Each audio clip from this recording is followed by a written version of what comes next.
Kidney donate করেছে।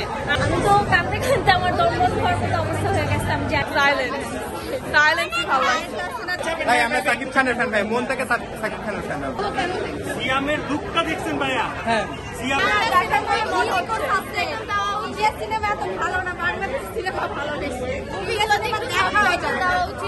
তাহলে অন্য জায়গায় দেখা যায়। সব দেশে দেখা উচিত যে বাংলাদেশ কিছুই নাই, মুভিটা কেমন লাগলো? খুব ভালো।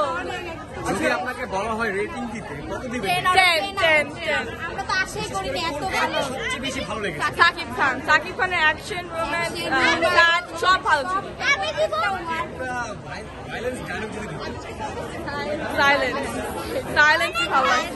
আমরা দুই বোন, আমি একটুখানি বলতে চাই, ও কিন্তু ওর হাজবেন্ডকে একটা কিডনি ডোনেট করেছে। আমি বলবো যে ও কিন্তু বরবাদ হয়েই ভালোবেসেছে, সেজন্যই ওর মনে রাখতে পাইনি। তাই আজকে আমার খুব ভালো লেগেছে মুভিটা দেখে ভাই।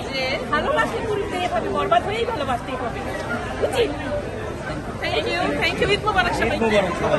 আচ্ছা নেক্সট আজকে কি সিনেমা দেখবো? বরবাদেই। তারপরেরটা টার্গেট তারপরে না দাগি দেখবো। তারপরে তারপর জঙ্গলি দেখবো। জঙ্গলি সিনেমাটা কেন দেখবেন জানতে চাই। জঙ্গলি সিনেমাটা কেন দেখবেন জানতে চাই। আবু বলছে যে পরবর্তী টার্গেট জঙ্গলি। জঙ্গলি কেন দেখবে এটা জানতে চাই। বলো কেন দেখবো। সিয়ামের লুকটা দেখছেন ভাইয়া? হ্যাঁ সিয়ামের look, this is a victory for Bangladesh movie, যে মানুষ এইভাবে আসতেছে সিনেমা দেখার জন্য। এটা মানে কোনো নায়কের ভিক্টরি না, পুরো বাংলাদেশের সিনেমার জন্য এটা একটা ভিক্টরি যে এত লোক সব নায়কের সিনেমা দেখার জন্য আগ্রহ নিচ্ছে। ভাই আমরা সাকিব খানের ফ্যান ভাই, বাস্তব ভাই। কার ফ্যান আপনি? ভাই আমরা সাকিব খানের ফ্যান ভাই, মন থেকে সাকিব খানের ফ্যান। আর ভাই জঙ্গলি দেখবো এই জন্য। নেক্সট সিনেমা কি দেখবেন বলেন। নেক্সট সিনেমা ভাই জঙ্গলি দেখবো জঙ্গলিটা কেন দেখবেন? ভাই, বিকজ আমরা মানুষরা মন থেকে একটু জঙ্গলি জঙ্গলি ভাব থাকে তো ভাই, আমরা বাঙালিরা একটু মন থেকে জঙ্গলি, এই জন্য জঙ্গলি দেখবো। দাগি দেখলাম, কেমন লেগেছে? ভালো লেগেছে। কেমন ছিল এবং কোনটি সবচেয়ে বেশি ভালো লাগছে? নিশোর অ্যাক্টিংই সবচেয়ে ভালো লাগছে। নাটক থেকে সিনেমায় যে আসছেন, ওনার কি মনে হচ্ছে সিনেমাটিক ফেস আছে ওনার?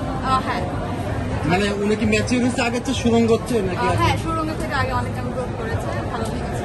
রেটিং যদি দিতে বলি 10 কত দিবেন? দাগিকে দিব 8। বলো ছবিটা দেখে দাগি। কেমন লেগেছে? আমি তো কাঁদতে কাঁদতে আমার দমবন্ধ হওয়ার মতো অবস্থা হয়ে গেছে। আমি জানি না, মানে হলের মধ্যে মনে হয় বেশ কয়েকজন কাজ ছিল, তার মধ্যে আমি একজন।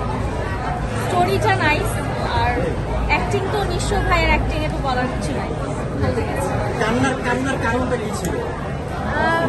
আপনি ইমোশনালি অনেক কিছু কানেক্ট করতে পারবেন, মানে সোসাইটিটা আসলে কিভাবে ফাংশন করে এটা যদি আপনি কানেক্ট করতে পারেন তাহলে আপনি অবশ্যই ইমোশনাল হবেন।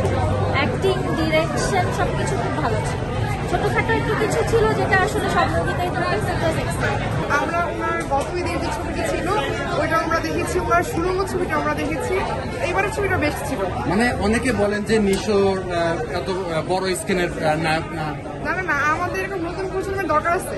আচ্ছা, আরেকটা জিনিস হচ্ছে এই গল্পটা কি মনে হয় যেগুলো আমাদের গল্প বা আমাদের হ্যাঁ হ্যাঁ অবশ্যই, অনেক বাস্তবতার সাথে অনেকটাই মিল।